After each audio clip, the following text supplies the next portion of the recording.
Hola, en esta ocasión me corresponde a mí darles la bienvenida a una nueva cita con el ciclo de conferencias que Villaviciosa dedica a conmemorar sus 750 años de existencia.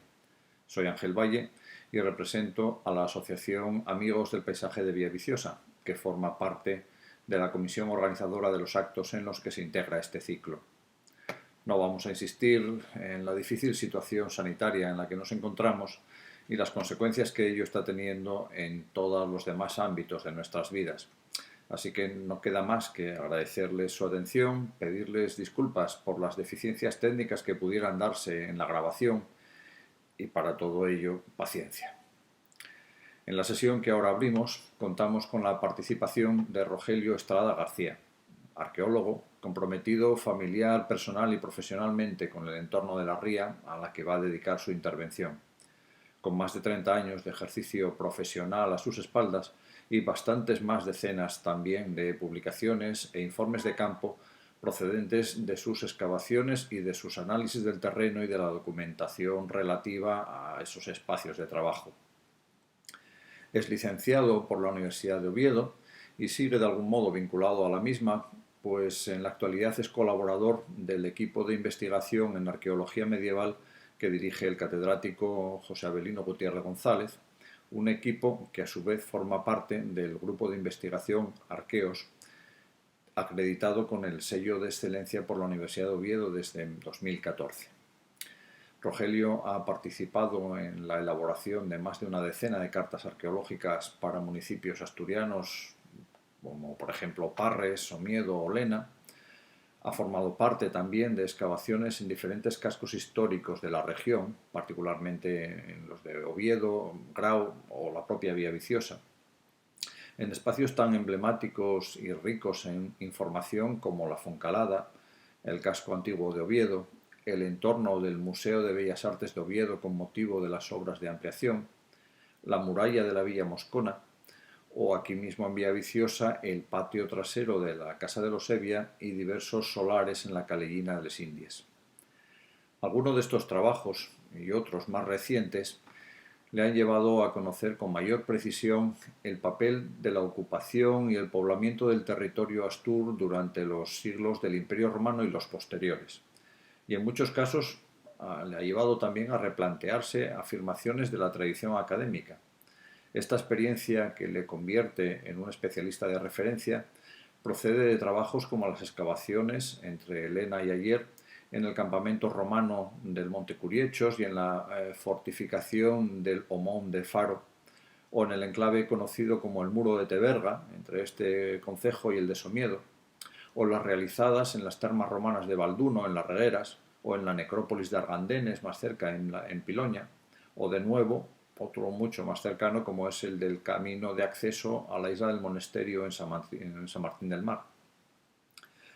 La intervención de Rogelio lleva por título El poblamiento de la ría antes de la fundación de la Pola de Maliayo y tomará como eje esa referencia orográfica para centrarse en las evidencias de ocupación humana desde los siglos primeros de nuestra era hasta la época de fundación de la Pola al fondo del estuario. Tratará de explicarnos cómo y por qué, como si todo ello fuera así de sencillo, se habita esta cuenca y deja más tarde de ocuparse pasado el tiempo. Pues como suele ocurrir, por desgracia, en este campo de la investigación, no solo se trata de espacios y construcciones olvidadas por el tiempo, sino también muchas veces aniquiladas por la acción-inacción humana. Pero eso ya le corresponde a nuestro ponente. Le paso la palabra al arqueólogo Rogelio Estrada y a ustedes les paso la siguiente pista de vídeo. Bienvenidos a esta conferencia en la que se plantea un análisis diacrónico centrado en un ámbito geográfico muy concreto, la ría de Villaviciosa y su entorno más inmediato, desde una perspectiva fundamentalmente arqueológica y cuyo marco temporal de referencia se extiende entre la época romana y la fundación de la Puebla. El estuario es un hinterland con notables recursos y proyección exterior que heredará la futura Pola y que explica la pujanza económica que alcanzaría ya en esos primeros siglos de su centenaria historia. Desafortunadamente, esta charla no se ha podido realizar con público debido a la desgraciada situación en la que estamos inmersos, lo cual resta bastante espontaneidad a la misma, a la vez que impide profundizar en ciertos detalles, en ocasiones esenciales, para poder realizar una valoración más acertada de los temas aquí tratados y aportar algunas matizaciones siempre convenientes para redondear la exposición. En fin, tendremos que conformarnos, si me permiten la expresión, con esta versión enlatada que deseo sea de su agrado. Espero que en un futuro lo más próximo posible podamos ya todos presentes profundizar en algunos de los aspectos aquí analizados, cuya investigación sin duda no ha hecho más que comenzar. El estuario de Villaviciosa presenta una planta casi triangular de unos 8 kilómetros de longitud desde el puente Huetes a la playa de Rodiles y una anchura que oscila entre los 1000 metros a la altura de Misiegu y los 200 metros en su parte más meridional. La alineación general y, por tanto, la proyección hacia el interior del sinclinal sobre el que se asienta viene condicionada por una gran falla de dirección noreste-suroeste. La cuenca que drena abarca una superficie próxima a unos 160 kilómetros cuadrados. La ría se dispone sobre un vaso rocoso excavado por la erosión fluvial. Su lecho, integrado por materiales del Pérmico y Jurásico, presenta unas litologías fácilmente erosionables conformadas por lutitas rojas, margas, calizas y dolomías. La formación del estuario tiene lugar en el Holoceno, después del último periodo glacial. En ese momento inicial, hace unos 11.200 años, se estima que el nivel del mar se situaba unos 40 metros por debajo del actual a la entrada de las rías del noroeste de España. A partir de aquí, el nivel ha ido ascendiendo de forma discontinua. La invasión de las aguas marinas dentro del dominio continental se produce en el primer periodo de glaciación, con un ascenso rápido, cuyo máximo transgresivo, máximo flandriense, se sitúa en torno a los 7.500 años antes del presente, y a partir de ahí la subida fue ralentizándose hasta prácticamente estabilizarse entre los 6.800 y 4.200 años antes del presente, para situarse entre 5 y 7 metros por debajo del nivel actual. A continuación, comenzaría de nuevo un irregular ascenso, más acelerado hasta el 3100 antes del presente, para estabilizarse entre 3100 y 2600 años antes del presente. En el tiempo transcurrido entre el 7000 antes del presente, cuando se produce aquel primer máximo transgresivo, y el siglo XX, el nivel del mar ha crecido una media de 0,2 a 1,5 milímetros año, según distintos autores, y 2,5 milímetros año significativamente durante el siglo XX, como consecuencia de factores de origen antrópico. Es el denominado cambio climático que tan acostumbrados estamos a escuchar en los últimos años. Este ascenso del nivel del mar implica también un aumento en el aporte de sedimentos, que a nivel local puede provocar la colmatación de las cuencas. Precisamente una de las principales características de nuestro estuario es su alto grado de colmatación sedimentaria, que favorece la formación de diferentes ambientes, con dos agentes principales fundamentalmente. Los sedimentos arenosos de mayor grano, de origen marino, son introducidos en el estuario por el flujo mareal. Al contrario, los limos que forman las llanuras fangosas son de origen fluvial. En él se pueden distinguir las unidades morfosedimentarias y dinámicas que define Germán Flor. Por una parte está el complejo de desembocadura. Son los mayores arenales, se sitúan a la derecha de la ría, depositados allí por las corrientes litorales dominantes de componente oeste-este. A continuación se sitúa una bahía arenosa en el tercio septentrional, de tono más claro en la imagen, las llanuras fangosas del área central y finalmente el canal superior de trazado muy sinuoso en el extremo meridional. Los testimonios más antiguos de la ocupación humana de este espacio, que han podido documentarse hasta la fecha, arrancan precisamente cuando se está produciendo ese máximo transgresivo Holoceno al que se aludía anteriormente. Corresponden al asentamiento asturiense de Sobrepeña, en la margen izquierda de la desembocadura de la ría. A continuación, los primeros ganaderos y agricultores neolíticos y después las gentes que comienzan a practicar aquella metalurgia inicial dejarán elocuentes muestras de su presencia a través de esa primera arquitectura de naturaleza funeraria, los túmulos, que se sitúan preferentemente en las rasas costeras aledañas al estuario e incluso en el ámbito inmediato a este, en el caso de su margen derecha. La vertiente oriental que enmarca la ría presenta también un notable conjunto de asentamientos castreños, el Campón de Olivar, la Peña Castiello en Morillón y el Coroño en San Vicente, este último dominando la amplia vega donde se fundará la Puebla. Los dos primeros, objeto de investigación por parte de Jorge Camino, perfilan una amplia secuencia diacrónica que arranca en la primera edad del Hierro, en el caso del Campón, para continuar en la segunda edad del Hierro, época romana, en Morillón. Por el oeste, más retirado, aunque a escasa distancia del estuario, se sitúa el Picul Catalín, aún pendiente de explorar. Pasando ya a estos primeros tiempos históricos que preceden a la fundación de la Puebla, principal objeto de este análisis, parece oportuno hacer mención a los tres grandes motores económicos que habrían de marcar el desarrollo de este ámbito concreto a lo largo del marco temporal que se ha trazado como referencia. Son, en primer lugar, el sector agroganadero, derivado de las excepcionales condiciones bioclimáticas que presenta este área, puesto que goza de la temperatura media anual más alta de la región y de una contrastada fertilidad, como testimonia su propio topónimo, ¿no? A ello se une la posibilidad de acompañar estas actividades con la pesca y el marisqueo en el mismo estuario, un hecho diferencial, sin duda.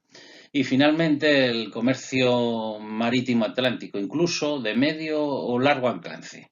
Esta última afirmación, que puede parecer un tanto inusual, será un tema recurrente en el desarrollo de la exposición. La gran malla viaria terrestre creada por Roma tiene también un fiel correlato en el mar. Para muchos autores, el desarrollo económico del imperio deriva tanto de una como de otra, dando incluso mayor significación a la segunda respecto a la primera, aunque ambas se complementen y en buena medida generaron una marcada relación de dependencia entre ellas. Tras el control del mar interior, el Mediterráneo, la conquista de los territorios periféricos noroccidentales del continente europeo, en la que se inserta la fachada cantábrica peninsular, permitió la creación de una ruta que enlazaba los nuevos territorios de la Galia y posteriormente Germania y Britania con el Mediterráneo a través del estrecho de Gibraltar. Rastrear las evidencias de estas navegaciones atlánticas en relación, por ejemplo, con los pecios es más difícil que en el caso del Mediterráneo, ya que aquí, con un mar más batido y con fuertes corrientes, este tipo de hallazgos son relativamente escasos. Los principales testimonios tienen que buscarse, por tanto, en los asentamientos vinculados a ese tráfico marítimo e indirectamente en los repertorios de las mercancías que transportaba, cerámicas, objetos metálicos, etc., ¿no? Aunque las evidencias más antiguas corresponden a un momento posterior al cambio de era, la ruta de cabotaje en aguas cantábricas parece estructurarse hacia las décadas centrales del siglo I después de Cristo, como indican Fernández Ochoa y Morillo, ¿no? En el estado actual de la investigación parece evidenciarse un desarrollo ligeramente más temprano de los asentamientos de la zona oriental, País Vasco y Cantabria, aunque en verdad el auténtico despegue de la zona de la Franja Cantábrica tiene lugar a partir de época Flavia. Desde fines del siglo I, la documentación arqueológica muestra una evolución muy semejante en toda la región, que continuará aparentemente sin interrupción hasta el siglo VI después de Cristo.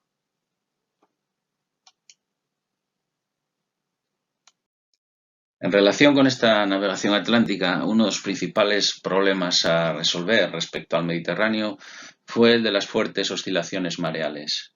La solución fue aprovechar lugares protegidos con suficiente calado para los barcos. Por ese motivo, en aguas atlánticas se optó a menudo por utilizar estuarios o cursos bajos de los grandes ríos, unos espacios insertos en dominio mareal como fondeaderos y puertos. Tal es el caso de los grandes enclaves como Burdigala o Lundinum, la actual Burdeos o Londres, y de esa manera se encontraba resguardo de las tempestades. El propio curso fluvial actuaba además como elemento regulador de las mareas. La misma premisa cumplirían lógicamente otros centros de menor entidad, ya que junto a los enclaves portuarios de primer orden existieron establecimientos secundarios esenciales para el funcionamiento de estas rutas, pequeños emplazamientos costeros o muy próximos al litoral, que sirvieron de apoyo a la navegación y a la vez de centros de intercambio de mercancías. No parece desacertado trasladar este patrón de asentamiento al caso de Rodiles. En el plano de 1785, que con buen criterio ha incluido la Fundación Cardín en su biblioteca digital, donde se representa la ensenada de Tazones y el tramo septentrional de la ría con un levantamiento batimétrico muy detallado del sector, permite hacernos una idea aproximada de cómo sería la bocana del estuario antes de su canalización a fines del siglo XIX.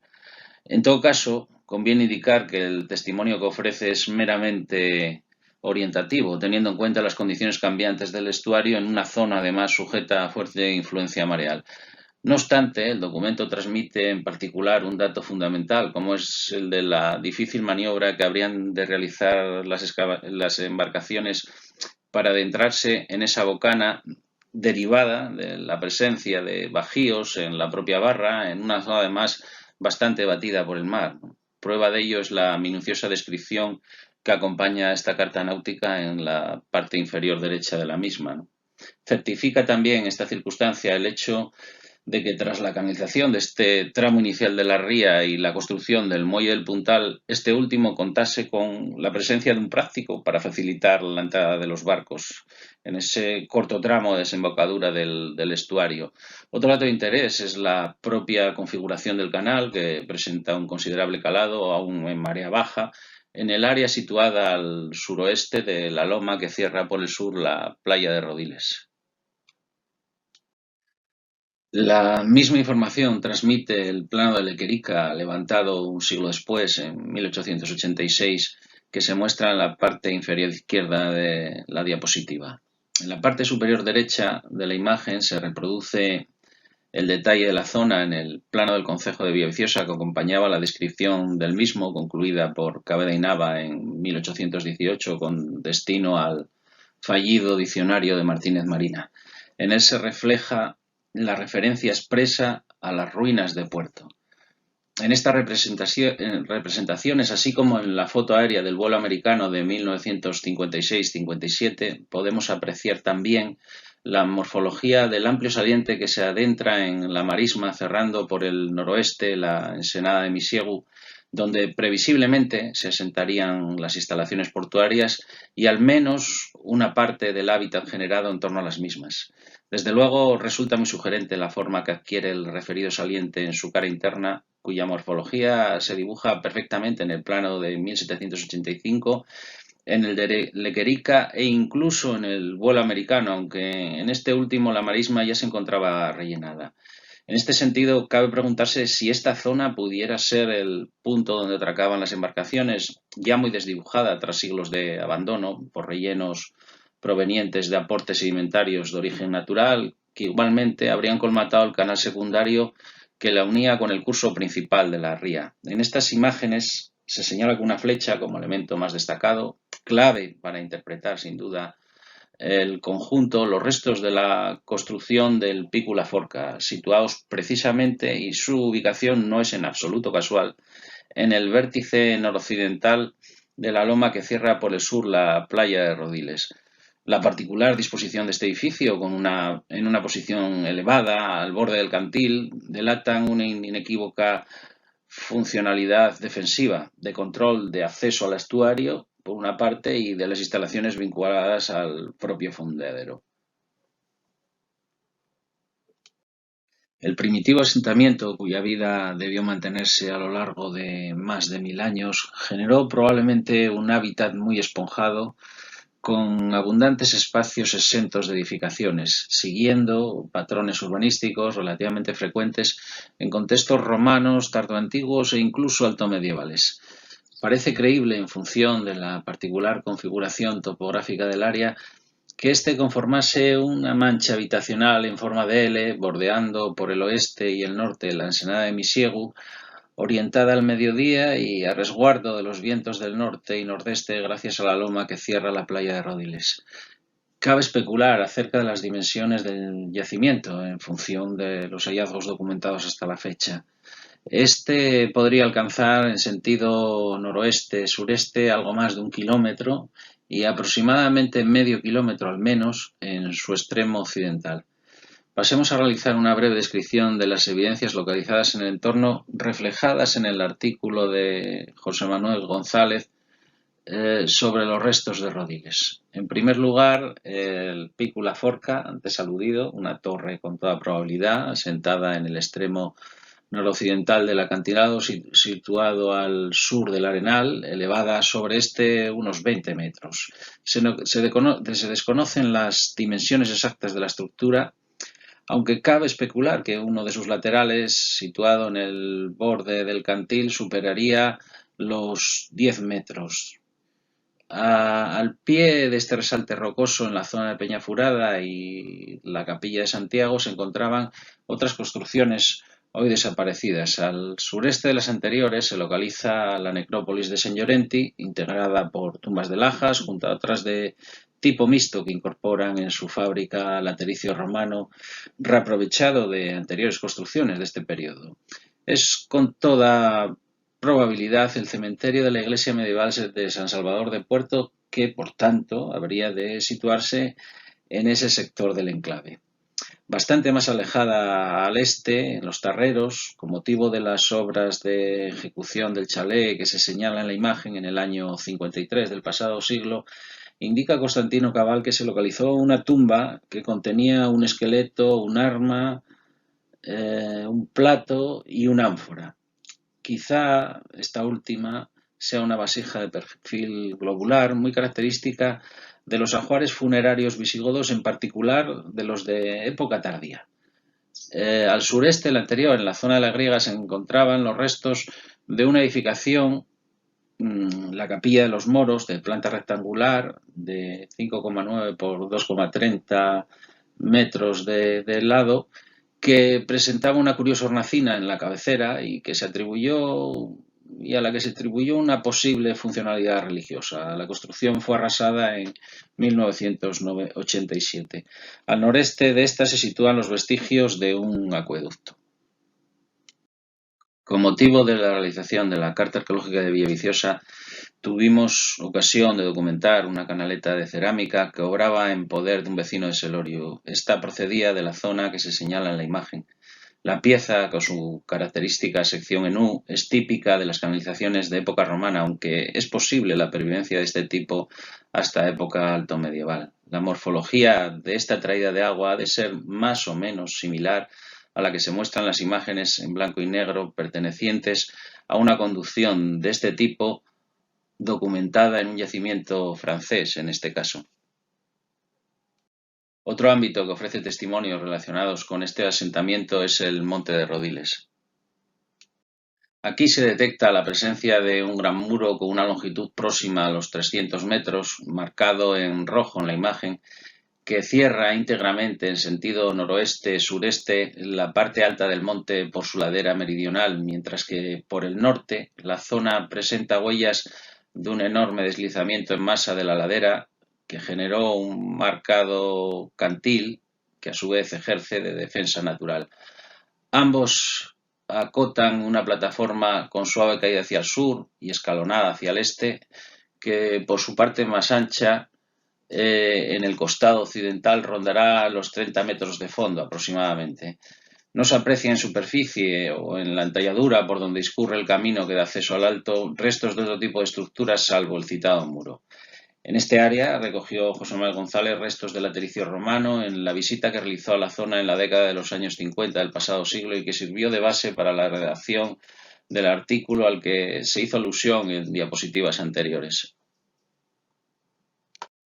Sin embargo, es prácticamente segura la procedencia del sitio de un interesante conjunto de materiales de filiación tardoantigua actualmente depositados en el Museo Arqueológico Nacional.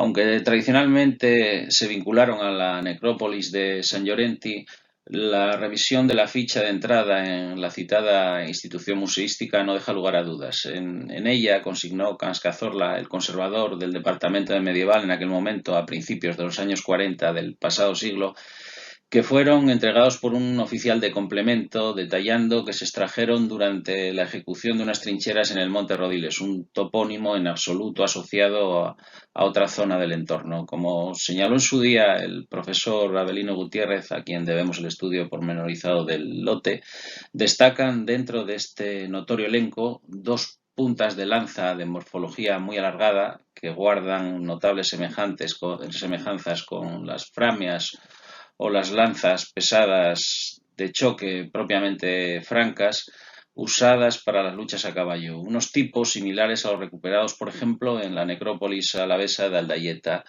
La misma afiliación franca cabe atribuir al hacha de pala triangular y talón prolongado oblicuo, claramente emparentable con las hachas de combate aquitánicas, comúnmente denominadas franciscas, y utilizadas como armas arrojadizas. Junto a estas se recogieron, como se puede apreciar en la imagen de la derecha, restos de clavazón, posiblemente de ataúdes, un broche de cinturón de placa rígida, una cuenta esférica de ámbar y una cuchara ritual de plata de filiación visigoda en este caso.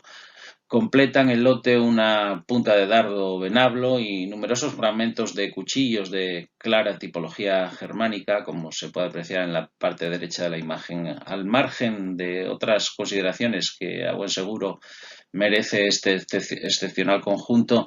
Interesa destacar aquí, por una parte, su cronología, encuadrable en torno a fines del siglo VI, principios del VII.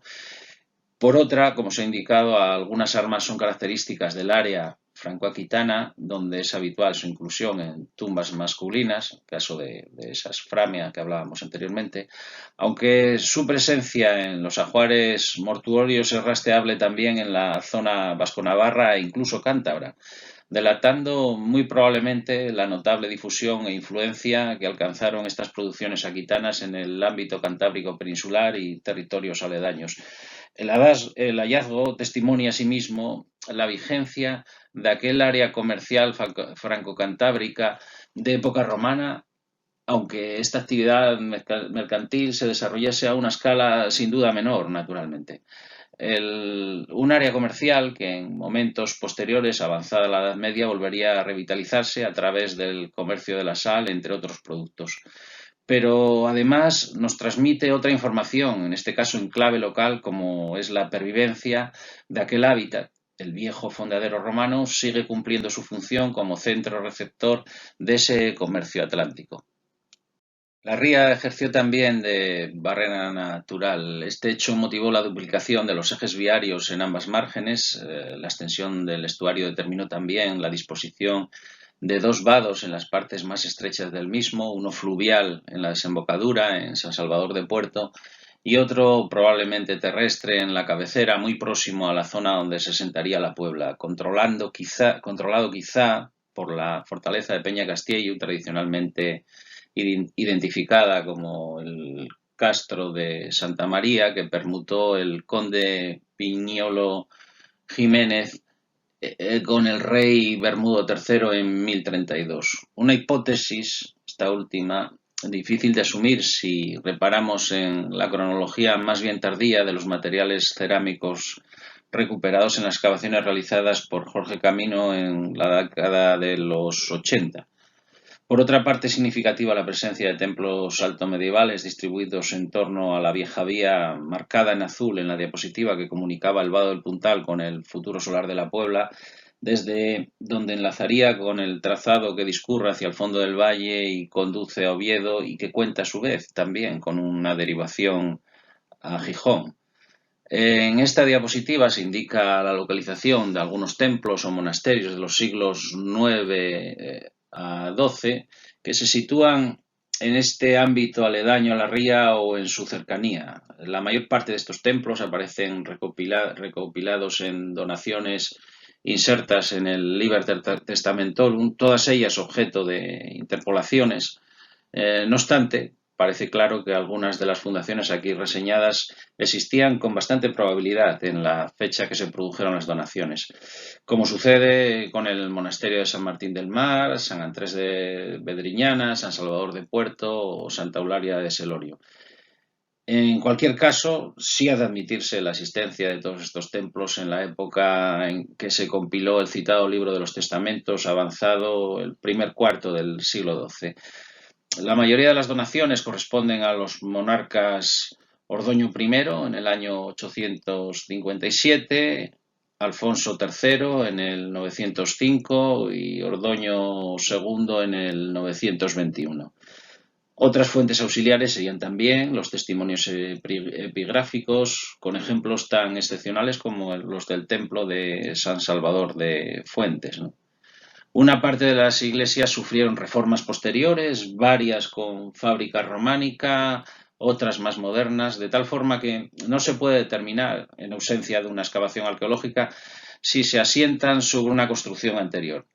Este sí sería el caso, por ejemplo, de Selorio, sin duda edificada en el primitivo solar donde se asentaba el monasterio de San Martín y Santa Eulalia de Coicio, a su vez heredero de una villa romana que se situaba precisamente en ese mismo lugar, ¿no? Asimismo, se mencionan otras en esta misma zona cuya localización es imprecisa. Por ejemplo, en el documento del año 921, después de citar San Juan de Camoca y antes de referirse a la villa de Muslera, se hace alusión a secusmaris medietatem ecclesia Sancti Petri et in suis hereditatibus. Lógicamente se trata de un templo que se encuentra a la orilla del mar, ¿no? Por lo tanto inmediato a la ría. Pero volvamos al ya citado San Salvador de Puerto, que tan acertadamente, por otra parte, ha identificado a Álvaro Solano con el enclave de Rodiles. En la plena Edad Media, este antiguo fondeadero de época romana no perdería su condición de emporio comercial en el sentido clásico del término, lógicamente a un nivel modesto, como atestigua la donación de Didacus Fernandi, otorgada a la Iglesia de Oviedo y recogida en el Liber Testamentorum, cuya fecha aproximada estima García Larragueta hacia 1101-1109. Entre los numerosos bienes que se enumeran llama la atención la expresa alusión a la entrega de la partem portatici in extranis navibus negotiatorum, que cabe asimilar a los derechos de amarre en puerto de los comerciantes de naves extranjeras. Un hecho, sin duda, poco frecuente en la diplomática de este periodo, que testimonia la plena vigencia de aquella función primigenia, vinculada al origen de este asentamiento. De este modo, cabe inferir la plena inserción de este último en los derroteros que guiarían estos tráficos marítimos, ¿no? Muy probablemente recalaría en este puerto, por ejemplo, aquella expedición de cruzados ingleses a Tierra Santa que arribó en 1147 a Put Portum Sancti Salvatoris Quidicitur Malarrupis, que Uría Rius sitúa en Gijón y que a la luz de estas evidencias, como señala Álvaro Solano, cabría identificar con el enclave de Rodiles, lógicamente. Su precisa localización queda además plenamente confirmada en la donación del año 1164 que otorga el Cabildo Betense al que otorga al cabildo obetense el rey Fernando II, de la iglesia de Santum Salvatorem de Portum, que yace in Asturias, in Maliaio y Ustamare, ¿no? La indicación no puede ser más precisa. Una muestra del interés de la corona en su mantenimiento es la exención del pago de impuestos que le concede Alfonso IX en 1212. Su decadencia y posterior desaparición estaría motivada por el surgimiento o desarrollo de otro foco comercial, a mi modo de ver. No parece que Tazones fuese, y aquí tengo que disentir con Álvaro Solano, que Tazones fuese su competidor más directo, ya que este puerto manifiesta claramente otra orientación económica, pesquera en este caso. Si bien su concha ofrece un buen resguardo y bastante calado, este puerto se sitúa en una posición marginal respecto al referido eje comercial marítimo terrestre que conforma la propia ría y la densa red de caminería que desemboca en la misma, por la que fluyen tanto mercancías importadas, por supuesto, como las exportaciones, no solo de este territorio aledaño, sino de una extensa comarca. Tampoco sería competencia sería la competencia de otros focos receptores de menor entidad que estarían dentro del propio estuario, caso el monasterio de San Martín, como se verá más adelante, ¿no? Parece más verosímil que su decadencia fuese impuesta como resultado del desplazamiento del citado eje comercial, que ha de vincularse necesariamente a la fundación de la Puebla. Con el paso de los años, el viejo asentamiento convertido ya en mero despoblado, solo conservaría una de sus antiguas funciones, como sería el paso de la ría en su desembocadura, vinculado precisamente al eje de comunicaciones desarrollado en tiempos precedentes, necesario para dar salida a su actividad comercial. Y me refiero en este caso a la barca de San Salvador de Puerto de San Llorenti, cuyos derechos mantuvo el monasterio de Dios hasta el siglo XIX. Centrándonos en otro sitio que hunde sus raíces en el periodo romano y, como sucede en tantos otros enclaves, tendría continuidad en el periodo altomedieval, llegando, en este caso concreto, hasta fines de la Edad Media o principios de la Edad Moderna. Me refiero al asentamiento de la isla del Monasterio, situado en la margen izquierda del estuario, a la altura del núcleo de San Martín del Mar. Hace referencia a la ya citada donación que el monarca Alfonso III otorga a la iglesia de Oviedo en el año 905, aludiendo en los siguientes términos: Intus mare monasterius Santi Martini con sua villa sita in ore maris. La localización de estas dos posesiones no deja lugar a dudas. Dentro del mar, el monasterio de San Martín, y con su villa situada a la orilla del mar. La infanta doña Sancha donará al monasterio leonés de San Pedro de Eslonza su propiedad sobre este enclave en el año 1147. La naturaleza del establecimiento encuentra acomodo dentro de un numeroso elenco de centros religiosos de fundación altomedieval que se hallan en manos de laicos, comúnmente denominados monasterios particulares o iglesias propias, según los casos, aunque ambos términos suelen corresponder habitualmente a una misma realidad y están estrechamente ligados al proceso de consolidación del poder de las élites locales. El islote, de algo más de 6.500 metros cuadrados, se localiza en una zona intermareal dentro de las llanuras fangosas del estuario, muy próximo a la bahía arenosa. Su formación se produjo por un proceso de erosión diferencial, primero fluvial y luego intermareal, que actuó sobre este sustrato fácilmente erosionable, formado por materiales del Jurásico inferior, en concreto de la Formación Gijón, e integrado por una alternancia de calizas, dolomías y margas. El islote se asienta a su vez dentro de un porreu de vida muy efímera, acotado en virtud de la concesión otorgada en 1916 a Claro García Roza, uno de los socios fundadores de los astilleros situados en el Requeixo. En estas imágenes de los vuelos americanos se aprecia a la izquierda la disposición de las distintas parcelaciones en cultivo el año 45-46 y en estado de abandono por la rotura del dique en el año 56-57. ha dado inicio la investigación de este asentamiento, sin duda único en el contexto cantábrico peninsular, dado el excepcional grado de conservación del conjunto, debido a las particulares circunstancias que concurren en este caso. La actuación ha sido promovida y financiada por la Asociación Cubera y se inserta dentro de un proyecto de investigación más amplio, denominado Astrometría, coordinado desde el Departamento de Historia de la Universidad de Oviedo.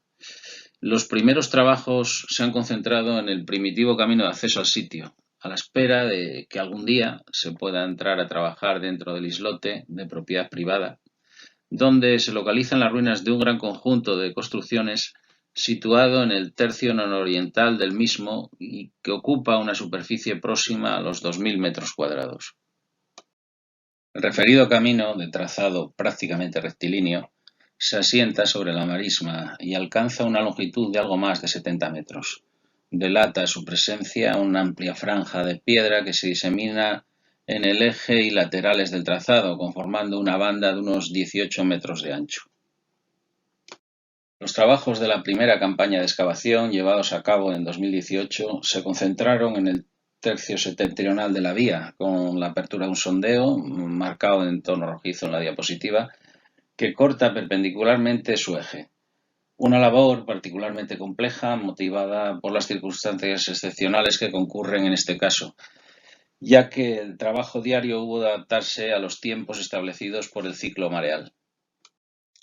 La exploración, aún pendiente de concluir, ha permitido documentar parcialmente el vial, conformado por un potente relleno de sección más o menos trapezoidal, integrado por bloques de dimensiones heterogéneas, en su mayoría de notable tamaño y con una potencia que supera los 80 centímetros de espesor, aunque es muy probable que rebase holgadamente este parámetro. A tenor de las evidencias constatadas hasta la fecha, el camino reproduce en cierta medida el modelo de vía clásica de época romana, aunque no de forma canónica. En él está ausente la capa de rodadura, ya desmantelada por efecto de la erosión y la extracción secular de materiales. Sin embargo, aún se advierte la presencia un tanto desdibujada del tronco o caja del vial, flanqueada por sólidos contrafuertes pétreos y muy probablemente dotada de bordillos o estribos. La exploración permitió recuperar un notable conjunto de latericio, en particular tégulas pertenecientes a la cubierta de edificaciones. Buena parte de ellas son de clara tipología romana, aunque también están presentes piezas más livianas, como las que se muestran en la parte inferior derecha de la imagen, asignables con toda probabilidad al periodo alto medieval. En menor medida se advierte la presencia de teja curva, que en algún caso podría pertenecer a fragmentos de ímbrices. Asimismo, se recuperó una significativa muestra de fragmentos de recipientes cerámicos en la que son mayoritarios los tipos de cronología pleno o bajo medieval y en particular los repertorios epigonales de este periodo. En la parte superior de estos rellenos estructurales se extrajeron varios fragmentos de un tipo de botija, en la derecha de la imagen, de acabado exterior con acanaladuras y engobe de color crema, que constituye un excelente fósil director dentro del registro cerámico asturiano, aunque se trata en realidad de una producción del sur peninsular muy característica de los contextos de la primera mitad del siglo XVI, cronología a la que ha de asignarse la última reforma que sufrió el vial o más probablemente el desmantelamiento de este sector del mismo. Habría sido de interés comentar, por ejemplo, el diagrama polínico obtenido en la excavación para ver la evolución de la vegetación en el entorno del estuario. Queda para otra ocasión. Para finalizar, y al hilo de esa reiterada alusión al tráfico marítimo de largo recorrido que heredará la futura Puebla y cuya vinculación al entorno del estuario parece ya incuestionable a la luz de los testimonios antes indicados, es necesario aludir a otro hallazgo documentado en esta exploración que refrenda lo dicho hasta ahora. Se trata de la localización en el citado camino de algunas rocas, en concreto dos variedades de granito, un fragmento de anfibolita y nódulos de siles que no pueden vincularse con las litologías locales y que cabe interpretar como balastos o lastres provenientes de las bodegas de las naves, posteriormente incorporados a los rellenos del vial. Un hecho muy común, sobradamente documentado en el contexto europeo, fundamentalmente en época medieval y moderna.